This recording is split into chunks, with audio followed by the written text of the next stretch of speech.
Hi, I'm Dr. Muyoka Musundi. I welcome you to my channel, my YouTube channel. This channel is all about raising the consciousness of people of African heritage all around the world. And I do this by encouraging all of us to learn our cultures, to practice our cultures and languages, and to really try and also know our history. Yeah, it's very important that we know who we are as a people. And we will never know who we are as a people unless we try to dig up and understand where we came from, who our people are, who our ancestors were. Yeah, so on this channel, if you're interested in understanding where you came from, how people lived and existed, the African civilization, by all means, tune in.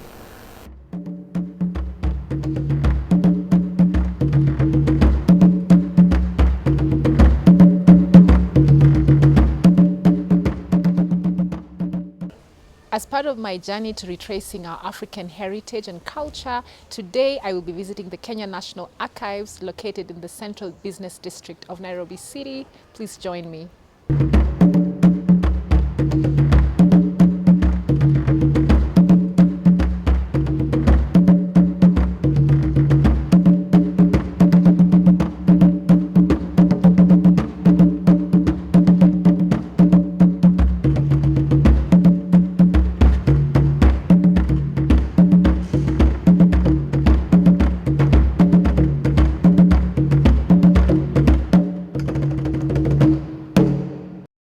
So before we begin our tour, we're going to be interviewing the director of the archives, Mr. Francis Mwangi. Thank you. So hello. Hi. Thank you very much for hosting us, for having us here. Yes. Yeah. We are very interested in learning more about the archives. Could you give us a little bit of a brief history about this place? Okay, thank you very much, Dr. Probably I would start by introducing myself. My name is Francis Mwangi. I'm the director of the Kenya National Archives and Documentation Service. This institution was founded by an act of parliament, the Public Archives and Documentation Service Act, Chapter 19 of the Laws of Kenya. Its main purpose is preservation of public records and public archives. However, we have collected a lot of other artifacts that describe the life and times of the African continent. We have artifacts basically from all over Africa. But the main work and mandate of the Kenya National Archives is preservation of government records and information from the pre-colonial period, the colonial period, and post-colonial period up to today. So that is briefly our main work. Yeah, I wanted to find out a little bit about Joseph Murumbi, because yes, we know that we have a lot of the collection here, yes, the Joseph Murumbi collection. Yes. Could you tell me a little bit about John Murumbi? Yeah, John Murumbi was a very interesting person.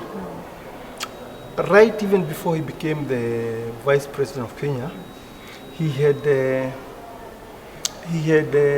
that passion of collecting the history of Africa. So I think during his time when he grew up, I won't go in detail about his history when he was born, where he was born. No. I think that you already have. I want to talk about Murumbi and the collections that are here. Sure. So John Murumbi started his collection very early, before he became a vice president and even before he became a minister. And his collection spreads throughout Africa and even European countries. But wherever you go out and found anything that is related to Kenya and Africa, you definitely purchase it and bring it. Then after some time, he had this collection in his home in Muthaiga, and at a certain point, he thought about the resting place of his items. That's when he decided to sell the items and the artifact to the National Archives. So the National Archives actually purchased all these items from Murumbi. These items are also accompanied by books, the Murumbi Africana collection. Very rare collection of books and detailing all subjects.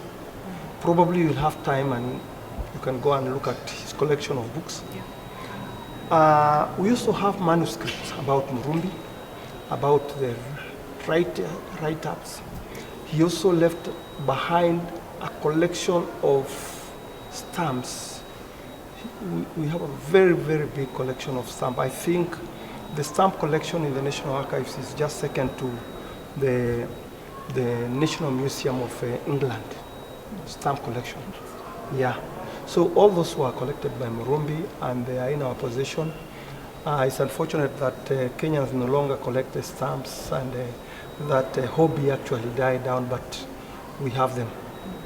Other important things that he collected are his letters, the letters that were written to him and the ones he wrote, both when he was in government and when he was outside the government, also preserved here. I think that is a brief of Murumbi. Welcome and have a tour in case there is anything else you may want to know. I'm available. Asante. This is culture and ways of life. And the upper gallery of the Murumbi Art Gallery, we have got the history of this country. So we have really struggled from where we are, from the history that we have here. For example, before we started struggling, Africans were living in their own natural areas and their own culture and ways of life. For example, myself, I'm a fisherman. I come from Lake Victoria and I know how to cast the net or the hook. That is my natural way of living. But now, and that one depends with other tribes. Like we are in Kenya, we are almost approaching 50 tribes. So this is how we used to live before the invasion of anybody, the missionaries, the explorers, the traders, and the colonies, plus even the natural African natives which are found along the East African coastal strip. So that was how things were. Can you tell me a little bit about the hair, the history here? Yes, this is how beauty was being done, and you can see from the photograph here, was the work of men. Men were the ones who were doing the salon work, but nowadays ladies have picked that. So this is original work which was done by men, but nowadays I think ladies are really doing better than that. Down here you can be able to see this is a treatment of headache, malaria, and it is done by bloodletting, which means you are cut a little bit by a razor and the blood comes out. The blood comes out with that disease that is affecting that person. Joseph Murumbi's Africana collection consists of a wide array of artwork that he and his wife Sheila Ann Kane collected during their lifetime. This collection also includes a library of 50,000 books and documents on Africa. Joe Murumbi was a Pan-Africanist and visionary. He wanted the future generations to learn about the African continent. And so in 1976, he sold his art collection, which at the time was housed at his home in Muthaiga, to the Kenya National Archives, and encouraged the government to turn his home into an African Studies Center. Sadly, this dream never came to fruition. In 2006, the government of Kenya moved Murumbi's collection from Muthaiga to the National Archives, located in Nairobi City. Some of the collection is currently displayed in the archive and also at the Nairobi Gallery. The Murumbi collection is mainly from East, Central, and West Africa. These are intricate pieces of paintings, wood and soapstone carvings, jewelry, African masks, woven textiles, and a whole lot of other artifacts. In addition, the display includes Murumbi's vast African stamp collection. Through Murumbi's Africana collection, we learn about African civilization before and during the period of colonization. The influence of the Arab trade along the Kenyan coast on Swahili culture and art, reflected in the use of traditional Swahili boats used locally for fishing. This Arab influence is also seen in the architecture of coastal towns, the use of wood and brass for interior decor in Swahili homes, and much more. The Murumbi collection also entails the intricate artwork of nomadic peoples of Kenya. It documents the Ashanti Kingdom's use of gold dust as currency, wood carving, brass casting, as well as sculpturing of bronze and ivory along the Gold Coast and in Benin's Dahomey Kingdom. So my visit to the Kenya National Archives affirmed to me that we are descendants of a people that had a very rich, diverse, and intricate culture, material and tacit culture, and it is something to be proud of. It is a heritage that we must guard and protect. And I would urge all of you out there to really work towards protecting our cultures, our languages, our traditions, and make an effort to learn about our histories as well. If you like this video, please give it a thumbs up and subscribe to my channel. See you in the next video. Thank you.